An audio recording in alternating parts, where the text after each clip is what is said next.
தக்காளி, வெங்காயம், குச்சி ஐஸ். இவங்க 3 பேரும் தான் நெருங்கிய நண்பர்கள். வெங்காயத்தோட மாமா தான் பூசணிக்காய். பூசணிக்காயை வெங்காயம் பூசணி மாமா என்று தான் கூப்பிடும்.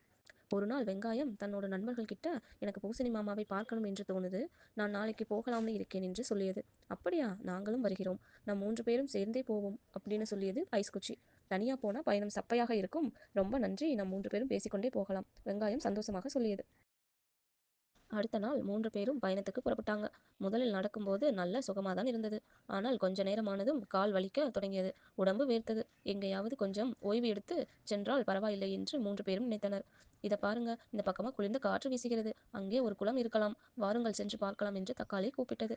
கொஞ்ச தூரம்தான் நடந்திருப்பாங்க. அதுக்குள்ள ஒரு குளம் தெரிந்தது. 3 பேரும் ஓடிப்போய் குளக்கரையில் மரநிழலில் உட்கார்ந்தார்கள். நல்ல சுகமா இருக்கிறது, வெங்காயம் சொல்லியது. இந்த குளத்தில் குளிச்சா இருக்கிற கொஞ்ச நெஞ்ச களைப்பும் ஓடிவிடும். குளிக்கலாமா என்று தக்காளி கேட்டது. ஆகா, நல்லா சொன்னாய், குளிக்கலாமே என்று ஐஸ் ஆர்வமாக சொன்னது. ஐயையோ, நீ குளிக்கக்கூடாது. நீ தண்ணீரில் இறங்கினால் இறந்து விடுவாய். ஞாபகம் வைத்துக்கொள், நாங்க 2 பேரும் குளிக்கப் போறோம். எங்களுக்கு எதுவும் ஆகாது. ஆனால் நீ எச்சரிக்கையாக இருக்கணும். குளக்கரையோட பக்கத்தில் கூட நீ வந்திராதே என்று வெங்காயம் எச்சரிக்கை செய்தது. குச்சி ஐஸோட முகம் அப்படியே வாடி போனது. அது மனசோட வெங்காயத்தை பார்த்து சரிங்க மாதிரி தலையாட்டியது. அப்புறம் தக்காளியும் வெங்காயமும் தொப்பு தொப்புன்னு தண்ணீரில் குதித்தார்கள். தண்ணீரை வாரி ஒருத்தர் மேல் ஒருத்தர் அடித்தார்கள். தண்ணீரில் முங்கி முங்கி எழுந்தாங்க. அவங்க போடுற கும்மாளத்தை பார்த்து ஐஸ் குச்சிக்கு தானும் குளிக்கணும்னு ஆசை வந்தது. அதுவும் தண்ணீரில் குதித்தது. அவ்வளவுதான், பாவம் குச்சி ஐஸ் அதோட உடம்பு தண்ணீரில் கரைய ஆரம்பித்தது. கொஞ்சம் கொஞ்சமாக கரைந்து அது இறந்து போனது. குளித்து முடித்து வெளியே வந்த வெங்காயமும் தக்காளியும் எங்கே குச்சி ஐஸை காணோம் என்று சுத்தும் முத்தும் தேடினாங்க. ஐயோ, அங்க பாரு, வெறும் குச்சி மட்டும் தண்ணீரில் மிதக்குது. நம்ம சொன்னதை கேட்காம ஐஸ் குச்சி குளிக்க தண்ணீரில் இறங்கியிருக்கு. ஐயையோ, என் நண்பன் இறந்துட்டானே அப்படின்னு தக்காளி ஓன்னு அழ ஆரம்பித்தது.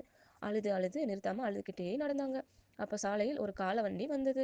கண்ணீரில் தண்ணியோடு நடந்த தக்காளிக்கு கண்ணு சரியா தெரியவில்லை. அது காளை வண்டியோட சக்கரத்தில் பட்டு நசுங்கி போனது. அவ்வளவுதான், வெங்காயம் அழத் தொடங்கியது. அழுது அழுது நிறுத்தாம அழுதுகிட்டே பூசணி மாமாவோட வீட்டுக்கு போய்விட்டது. பூசணி மாமா, நீ ஏன் அழுகிற? அழுகையை நிறுத்து.